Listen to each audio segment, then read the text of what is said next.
नमस्कार, मी संध्या देसाई. SD पंचम या YouTube चॅनलवरील शारदीय नवरात्रोत्सव विशेष मध्ये सर्वांचे सहर्ष स्वागत. आजच्या व्हिडिओला सुरुवात करण्यापूर्वी सर्व मंगल मांगल्ये शिवे सर्वार्थ साधिके शरण्ये त्र्यंबके गौरी नारायणी नमोस्तुते हा मंत्र महाशक्ती महागौरी दुर्गा देवीला समर्पित करण्याचा अतिशय शक्तिशाली आणि पवित्र मंत्र आहे.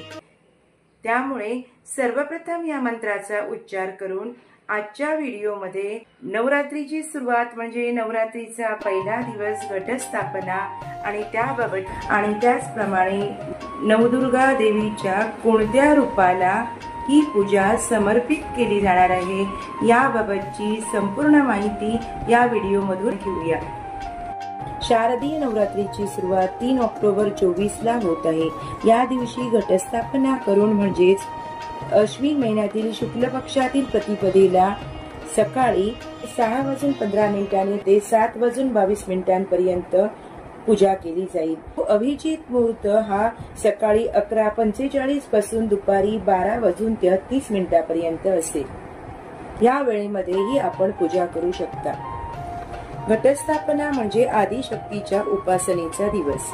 घटस्थापनेमध्ये कुलदेवतेची स्थापना केली जाते, तर काही ठिकाणी मूर्तीची पूजा करतात. या पूजेमध्ये तेलाचा किंवा तुपाचा दिवा आपल्याला शक्य असेल त्याप्रमाणे लावावा, परंतु एकदा प्रज्वलित केलेला दिवा घटस्थापना विसर्जित होईपर्यंत अखंडपणे चालू ठेवायचा असतो. ही पूजा त्रिकाल करायची असते. त्रिकाल म्हणजे दिवसातून 3 वेळा ही पूजा करायची आहे.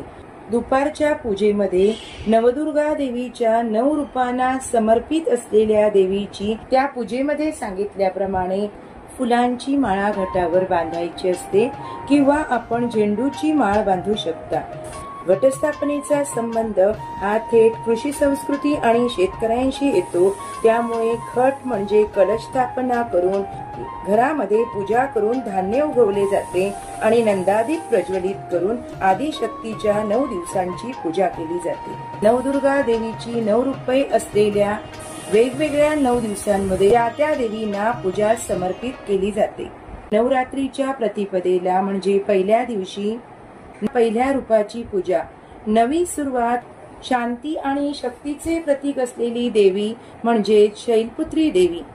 हिमालय राजाची कन्या शैलपुत्री देवी ही महाकालीचा प्रत्यक्ष अवतार म्हणून ओळखले जाते. देवी शैलपुत्री ही पार्वतीच्या अवताराशी संबंधित आहे. या रूपातच दुर्गा ही शिवाची पत्नी म्हणून पूजली जाते. शैलपुत्री देवी ही शिवाची पहिली पत्नी आणि नंतर ती पार्वती म्हणून पुनर्जन्म घेते. ही सती म्हणून ओळखली जाते. या देवीच्या उजव्या हातामध्ये त्रिशूळ आणि डाव्या हातामध्ये कमळ आहे. तसेच शैलपुत्री देवीला हेमावती म्हणूनही ओळखली जाते. हे दुर्गा देवीचे पहिले रूप आहे. शैलपुत्री देवीची पूजा केल्याने राहू ग्रहाची शांती होते असे सांगितले जाते. या देवीचे वाहन आहे ऋषभ, परंतु नवरात्रीच्या पहिल्या दिवशी शैलपुत्री देवी पालखीमधून विराजमान होऊन आगमन करणार आहे. नवरात्रीच्या पहिल्या दिवसाचा रंग पिवळा आहे. पिवळा रंग हा कृती आणि उत्साह दर्शवितो. गुरुवारी पिवळ्या रंगाचे वस्त्र परिधान करणे हे अतिशय शुभ समजले जाते. हा मन प्रसन्न करण्यास मदत करतो. भावनांशी जवळीक साधणारा रंग असे समजले जाते, म्हणून पिवळा रंग शुभ कार्यामध्ये वापरला जातो. सर्वात शक्तिशाली आणि तेवढाच अवघड अशी पिवळ्या रंगाची ओळख आहे. पिवळ्या रंगाचे वस्त्र परिधान करणारी व्यक्ती अतिशय आनंदी आणि प्रसन्न दिसते. चेहऱ्यावर प्रसन्नतेचे तेज येते आणि एकाग्रता व मानसिक शांती देणारा हा रंग आहे.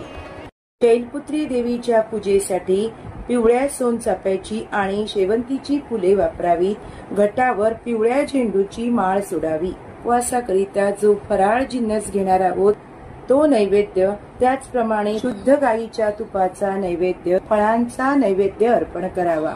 तर अशा प्रकारे 3 ऑक्टोबरला शैलपुत्री देवीला ही पूजा समर्पित करायची आहे. तर आता इथेच थांबूया. पुन्हा भेटूया नवरात्रीचा दुसरा दिवस 4 ऑक्टोबरला म्हणजे द्वितीया. या दिवशी नवदुर्गा देवीच्या कोणत्या दुसऱ्या रूपाला ही पूजा समर्पित करायची आहे याबाबतच्या माहितीसह. तोपर्यंत नमस्कार. प्रसन्न घर आणि आनंदी मन हेच करे ध्यान. शुभम भवतु.